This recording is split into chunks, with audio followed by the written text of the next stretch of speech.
Hello నమస్తే, నేను journalist Srinivas. ఈరోజు న్యూస్ అనాలిసిస్లో ముందుగా ఆంధ్రప్రభ పేపర్లో వార్తలు చూద్దాం. వారంలో నామినేటెడ్ పదవులట బీసీ రిజర్వేషన్లపై ఢిల్లీలో 3 రోజుల పాటు కార్యాచరణ. ఆగస్టు 5న పార్లమెంట్లో వాయిదా తీర్మానం, ఆగస్టు 6న జంతర్ మంతర్ వద్ద మహాధర్నా, ఆగస్టు 7న రాష్ట్రపతితో భేటీ, నేటి నుంచి టీపీసీసీ అధ్యక్షుడు పాదయాత్ర. ముఖ్య అతిథిగా మీనాక్షి నటరాజన్. వర్కింగ్ ప్రెసిడెంట్ల నియామకాలు ఇప్పుడు. వారంలో నామినేటెడ్ పదవులట అని ఒక వార్తను ఆంధ్రప్రభ ఇచ్చింది. ఈ నామినేటెడ్ పదవుల కోసం కాంగ్రెస్ పార్టీలో ఉన్న క్యాడరు లీడర్లు అంటే బీఆర్ఎస్ పార్టీ 10 ఏళ్ల పరిపాలనలో అనేక అవమానాలు, అనేక ఆంక్షలు, అనేక కేసులు, ఆస్తులను పోగొట్టుకొని పార్టీ కోసం, పార్టీ జెండా కోసం నిలబడ్డ నాయకులు 1000 కళ్ళతో ఎదురు చూస్తున్నారు ఎప్పుడు అని. ఇప్పుడు ముఖ్యమంత్రి గారు సీట్లో కూర్చుండు, మిగతా మంత్రులు సీట్లో కూర్చున్నారు, కడుపు నిండిన కథలు చేస్తున్నారు వాళ్ళు. ఒక్క పదవి నింపడానికి కూడా ముందుకు రావట్లే. కాంగ్రెస్ పార్టీ డెడికేటెడ్ కార్యకర్తలు కుమిలిపోతున్నారు. పార్టీని నమ్ముకొని పార్టీ కోసం ఉండి ఎలాంటి లాభాపేక్ష లేకుండా, ఎలాంటి సొంత ప్రయోజనాలు లేకుండా పనిచేసిన పార్టీ క్యాడరు లీడర్లు ఈరోజు ఇబ్బంది పడుతున్నారు. అప్పుడప్పుడు త్వరలో నామినేటెడ్ పదవులు అంటారు, వారంలో నామినేటెడ్ పదవులు అంటారు. ఈ వార్తని పాపం వాళ్ళు ఇక వస్తుందేమో అనుకుంటారు. ఈ త్వరలో, వారంలో, నెలాఖరులో, నెల మొదటి వారంలో ఇదే దాంతో కడుపు నింపుతున్నారు తప్ప నిజంగా పెట్టే కార్యక్రమం, ఇచ్చే కార్యక్రమం చేయట్లేదు. మరి త్వరలో వారంలో అంటున్నారు. నాకు తెలిసి అయితే వారంలో వచ్చే వాతావరణం ఎక్కడ కనపట్టాలి. ఇప్పటికే ఒక అంతర్గత సంఘర్షణ నడుతుంది కాంగ్రెస్ పార్టీలో. ఏం జరుగుతుందో తెలియని పరిస్థితి. మీనాక్షి నటరాజన్ ఏఐసిసి నుంచి పీసీసీకి ఇన్ఛార్జిగా ఉన్నారు. ఆమె పాదయాత్ర పేరు జనహిత పాదయాత్ర పేరుతోని షెడ్యూల్ ఇచ్చారు.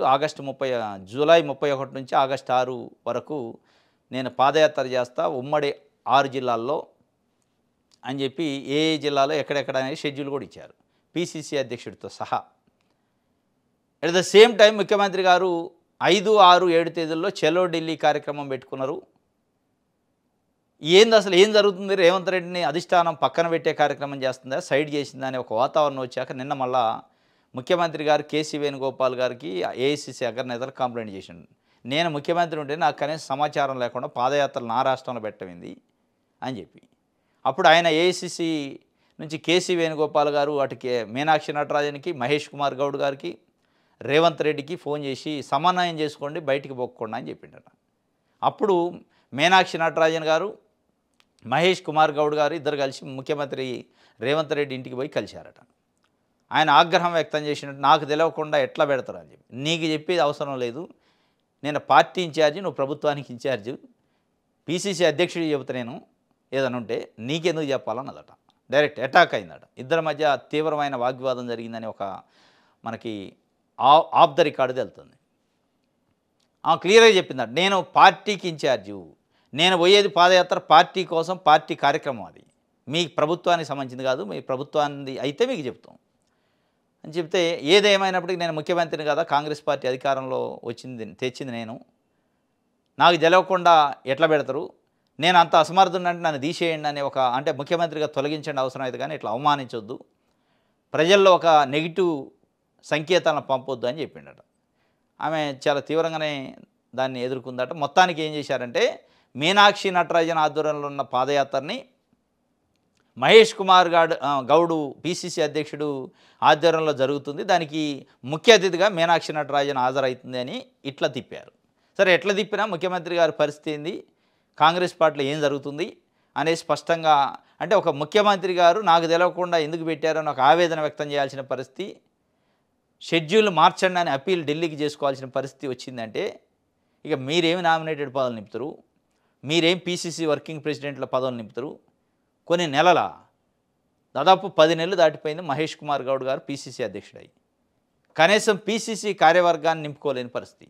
ఈ మధ్యకాలంలో అధికార ప్రతినిధులను కొంతమంది జనరల్ సెక్రటరీని పెట్టారు, వర్కింగ్ ప్రెసిడెంట్ లేరు, మిగతా అనుబంధ సంఘాలకు ప్రెసిడెంట్ లేరు, అది అట్టనే ఉంది. కాబట్టి ఎంతవరకు మరి వారంలో అనేది నమ్మొచ్చా నమ్మకూడదా అంటే దేవుడికి ఎరక కదా. ఇది మొత్తానికి చలో ఢిల్లీ కార్యక్రమం ఇది పేర్లలో జరిగింది. నేను చలో ఢిల్లీ వాయిదా అనుకున్నారు వాస్తవంగా ఈ పాదయాత్ర గురించి. ఇక మొత్తానికి ఢిల్లీ నుంచి వచ్చిన ఆదేశాలు నేను మొత్తం చర్చల మీద చర్చలు సమన్వయం చేసుకొని ఇక దాన్ని బయటపడకుండా జాగ్రత్తగా చేసుకొని అంటే మీనాక్షి నటరాజన్ గారు వాస్తవంగా ఈ నెల 31 ఈ రోజు నుంచి ఆగస్టు 6 వరకు ప్రోగ్రాం ఉన్నదని ఆగస్టు 4కు కుదించారు. ఆగస్టు 4కు కుదించి 5, 6, 7 తేదీలో ముఖ్యమంత్రి అక్కడ పోవచ్చు. ఇట్లా కుదించి ఆమె చేస్తున్నట్టు కాకుండా ఇక్కడ ముఖ్య నేటి నుంచి టీపీసీసీ అధ్యక్షుడి పాదయాత్ర అని పెట్టారు. మీనాక్షి నటరాజన్ పాదయాత్ర అది వాస్తవంగా ముఖ్య అతిథిగా మీనాక్షి నటరాజన్ అట. ఇది ఒక వార్త. రైట్. దిశ పేపర్ చూద్దాం. మింగలేక కక్కలేక బీసీ రిజర్వేషన్లపై బీజేపీ తర్జన భర్జన, ఆమోదం బాధ్యత కేంద్రాంది అంటున్న కాంగ్రెస్. పార్టీ విధానం చెప్పలేకపోతున్న కమల్నాథులు, నో చెబితే లోకల్ పోర్లు వెనకబడతామని క్యాడర్ ఆవేదన. బీసీ సంఘాలు నిలదీస్తున్న సైలెంట్, ఇప్పటికే రాష్ట్రానికి ఓసీ చీఫ్ను పెట్టారన్న అపవాదు.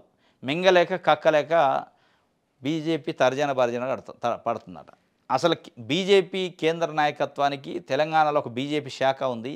తెలంగాణ నుంచి ఒక 8 మంది ఎంపీలను గెలిపించారు, ఒక 10 మంది ఎమ్మెల్యేలను గెలిపించారు. భవిష్యత్తులో అధికారంలోకి రావాలనుకుంటున్న రాష్ట్రం, దానికి కూడా ఒక క్యాడరు లీడర్లు ఉండరని పట్టించుకుంటున్నట్టు అనిపించలే, వాళ్ళు అనుకుంటున్నట్టే అనిపించలే. తెలంగాణ అనేది ఒక రాష్ట్రం ఉంది, ఆడ మన పార్టీ ఉందని అనుకుంటున్నట్టు నాకైతే అనిపించలే. Very negligent. బీసీ రిజర్వేషన్ల పైన బిల్లు పంపారు. బిల్లు పైన కనీసం ఒక డిస్కషన్ ఉండాలి బీజేపీ పార్టీ పరంగా. తెలంగాణ ప్రభుత్వం ఏకగ్రీవంగా తీర్మానం చేసి పంపింది, దాంట్లో మన ఎమ్మెల్యేలు కూడా ఉన్నారు. అసలు మన స్టాండ్ ఏంది? ఒకవేళ రిజెక్టా ఆమోదం పక్కన పెట్టండి, స్టాండ్ కనీసం ఇది భారతదేశ వ్యాప్తంగా ఇబ్బంది అయింది కాబట్టి మేము ఇప్పుడు దీని ఒక్కదానికి తీసుకోలేమను, లేకపోతే ఇంకోటి ఏదైనా చెప్పాలి, ఏది చెప్పరు. ఇక్కడ ఉన్న నాయకులే మేము బీసీల పక్షాన్ని ఉంటారు, అక్కడ ఉన్న వాళ్ళు మౌనమునులు. అది అట్లుందా? గవర్నర్కి ఆర్డినెన్స్ పంపారు. ఈ ఆర్డినెన్స్ని గవర్నర్ ఏం చేసి ఉంచుకొని రాష్ట్రపతికి పంపిండు ఒపీనియన్ కోసం. అంటే తాత్సారం చేసి సాప కింద పెట్టి పాము జావకుండా కర్ర ఎరగకుండా చేసే కార్యక్రమం తప్ప దీన్ని తర్జన భర్జన. ఏం తర్జన భర్జన? ఏముంది ఇందులో తర్జన భర్జన పడడానికి? 56% బీసీలు ఉన్న జనాభా ఉన్న బీసీల కోసం ఒక చట్టం తెస్తే, ఒక చట్టం తేవాలంటే, బిల్లు తేవాలంటే దానిపైన మెజారిటీ పబ్లిక్కి సంబంధించి ఒక నిర్ణయం తీసుకోవడానికి ఇంత తర్జన భర్జన అవసరమా? Yes or no? ఒక డిబేట్ పెట్టండి. మీ పార్టీ 5% లేని ఈడబ్ల్యూఎస్ జనాభాకి 10% రిజర్వేషన్ ఇవ్వడానికి మోడీకి చేతులు వస్తాయి, బీజేపీకి చేతులు వస్తాయి, బీజేపీకి మనసు వస్తుంది. కానీ 56% ఉన్న బీసీలకి 42% స్థానిక సంస్థల్లో రిజర్వేషన్లు ఇవ్వాలంటే అనేక అడ్డంకులు, అందులో ముస్లింలు ఉండరంటారు, ఇందులో ఇది ఉండరంటారు. బోడుగుండుకిను మోకాలకి లింక్ పెడతారు. ఇది ఈ తర్జన భర్జనతో మొత్తం బీసీలకు నష్టం తప్ప బీజేపీకి నష్టం లెక్క కనిపించలే. పొలిటికల్గా నష్టం ఉండొచ్చు, వాళ్ళు అసలు కేర్ చేయట్లే. ఇది పాదయాత్ర చెల్లో ఢిల్లీ యథాతథం. నేటి నుంచి మీనాక్షి నటరాజన్ యాత్ర 5, 6, 7 తేదీల్లో బీసీ బిల్లుపై చెల్లో ఢిల్లీ. పాదయాత్రలో ఒకరోజు కుదింపు, సీఎం నివాసంలో రేవంత్ రెడ్డి, పీసీసీ చీఫ్ మీనాక్షి భేటీ అని చెప్పి ఒక వార్త. సేమ్ 2 నడతాయట. వైన్స్ లైసెన్సులు 3 ఏళ్ళట, వచ్చే టర్మ్ నుంచి అమలుకు ఎక్సైజ్ శాఖ ప్లాన్. వైన్స్ లైసెన్సులకి 3 ఏళ్ళు అంటే తాగేదానికి మంచి ప్రోత్సాహం ఇస్తుంది. వైన్స్ లైసెన్స్కి అంటే పర్మిషన్కి దరఖాస్తు చేయాలంటే 2 లక్షల ఫీజు ఉండేది, దరఖాస్తు ఫీజు. దాన్ని 3 లక్షలు చేస్తారట, చేసి 3 ఏళ్ళు ఇస్తారట. ఇక ఊకే వాళ్ళు ఏలం పాటలు ఇవి లేకుండా అంటే 3 ఏళ్ళు మంచి పండగ చేసుకోవచ్చు. వైన్స్ ఎవరైతే టెండర్ వచ్చిందో. ఇప్పుడు ప్రజల గురించి అయితే ఇంత చొరవ ఉండదు, ఇంత స్పీడ్ ఉండదు. ప్రజలకు ఏదన్నా ఇచ్చే బెనిఫిట్ విషయంలో అయితే తాత్సారం చేస్తారు. దీనికైతే ఇమీడియట్లీ వచ్చేసింది. రైట్. ఇది దిశకు సంబంధించి. నమస్తే తెలంగాణ.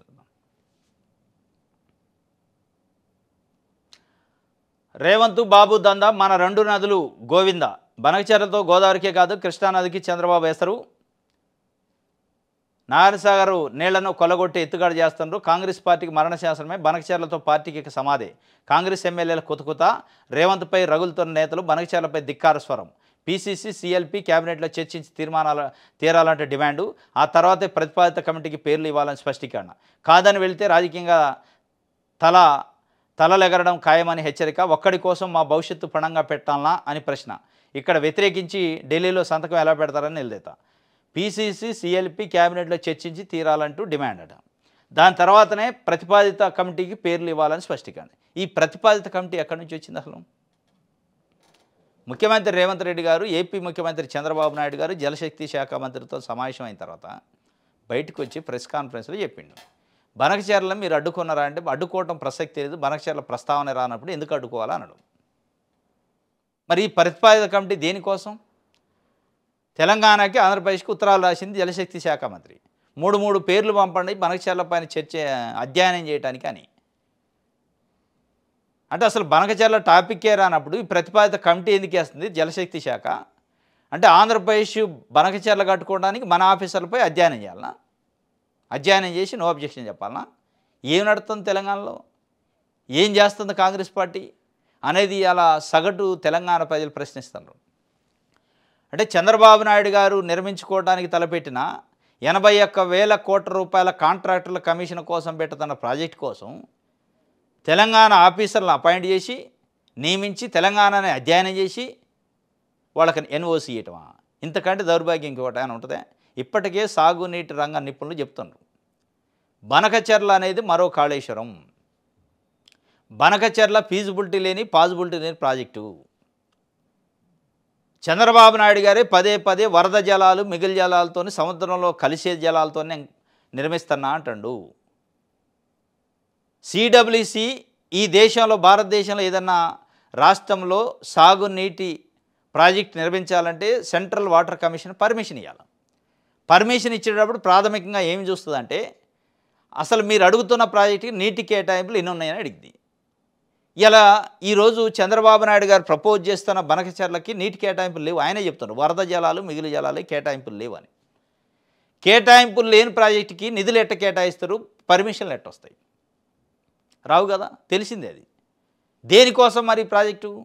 కాంట్రాక్టర్లు కమిషన్ల కోసం. చంద్రబాబు నాయుడు గారు శృతిమెత్తన మాటలు చెప్తుండు, ఎవరికి నష్టం లేదు, మిగిలి జలాలు కదా, సముద్రంలో కలిసే వాటిని నేను వాడుకుంటా, సముద్రంలో కలిసే వాటిని లేకపోతే మిగిలిన అన్నం పెడతానంటే ఎవడు తిండేడా? ఇయ్యరు పర్మిషన్లు.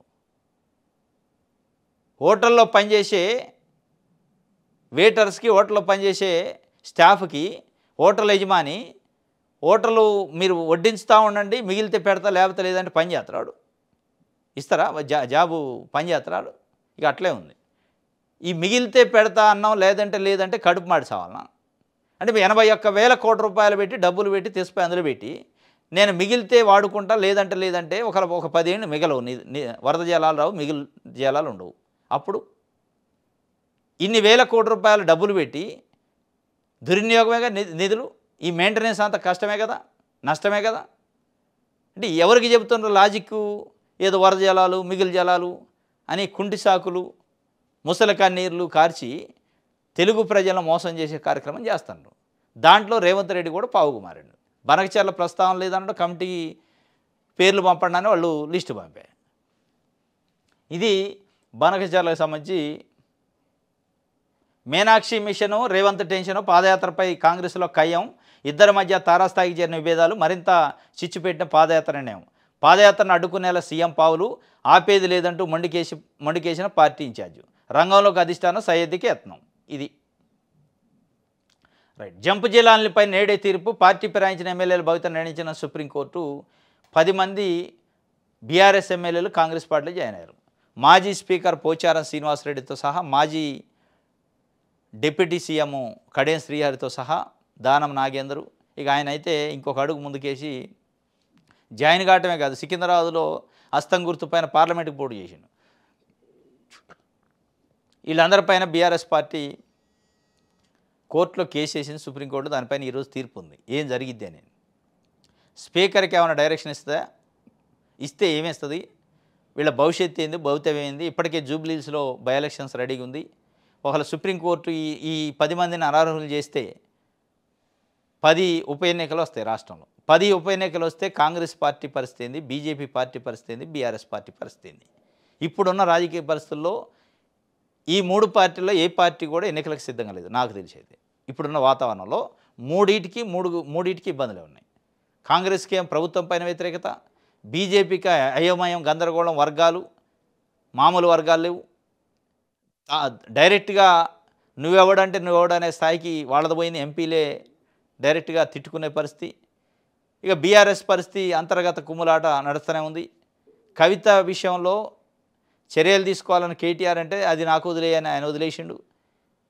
ఆమె సొంత ప్రయాణం చేస్తుంది. ఇది రకరకాల జరుగుతుంది. జంప్ జిల్లాలపై అయితే నేడు తీర్పు ఉంది. ఏం జరిగిద్దో చూడాలి. ఏం జరగబోతుంది అనేది ఈరోజు సుప్రీంకోర్టులో తెలిసిద్ది.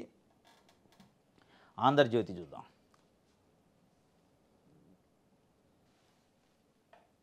నేడే తీర్పు, ఫిరాయింపు ఎమ్మెల్యేల అనర్హతపై నిర్ణయం ప్రకటించిన సుప్రీంకోర్టు, రాజకీయ వర్గాల్లో ఉత్కంఠ. ఇక వేలపైన ఇక బొమ్మలు ఉన్నాయి కానీ కడియం శ్రీహరి, పోచారం, కాళే యాదయ్య, గాంధీ, అరికపూడి గాంధీ, వీళ్ళంతా, సంజయ్ కుమారు, జగిత్యాల ఎమ్మెల్యే, ప్రకాష్ గౌడు, మైపాల్ రెడ్డి, పటాన్చెరు ఎమ్మెల్యే, వీళ్ళంతా ఉన్నారు. వీళ్ళ భవిష్యత్తు ఈరోజు తేలిద్దట. ఏముండదు చివరికి. మళ్ళీ ఒక ఏదో డైరెక్షన్ ఇస్తారు స్పీకర్కి. ఆయన మళ్ళీ నేను ఆలోచిస్తా, పరిశీలించడానికి ఆయనకి ఇన్ని రోజులు టైం సరిపోవాలి. ఫీల్డ్ అసిస్టెంట్లు అందరికీ ఒకే కేటగిరీ, ఒకే వేతనం, అధికారులను ఆదేశించిన మంత్రి సీతక్క. ఫీల్డ్ అసిస్టెంట్లకు ఒక గుడ్ న్యూస్ చెప్పింది. ఉపాధి హామీకి సంబంధించి ఫీల్డ్ అసిస్టెంట్లు 7,111 మంది ఫీల్డ్ అసిస్టెంట్లకు సమాన వేతనం అమలు చేయాలని అధికారులకు తెలిపారు. సచివాలయంలో పంచాయతీరాజ్ శాఖ మంత్రి సీతక్క ఆదేశాలు జారీ చేశారట. సర్క్యులర్ 4,779 రద్దు చేయాలని ఆదేశించింది. గతంలో రకరకాలగా ఉండేదట వాళ్ళకి, ఫీల్డ్ అసిస్టెంట్లకి ఫిక్స్డ్ రెమ్యునరేషను కాకుండా వాళ్ళ అంటే టారిఫ్స్ ఉన్నాయట. అవన్నీ తీసేసి అందరు ఫీల్డ్ అసిస్టెంట్లకి సేమ్ జీతం అని చెప్పి వాళ్ళకైతే గుడ్ న్యూస్ చెప్పింది. రైట్, ఇది మన తెలంగాణ. ఇది ఈరోజు న్యూస్ ఛానల్స్. రేపు తాజా వార్తలతోని తిరిగి కలుసుకుందాం. Thank you.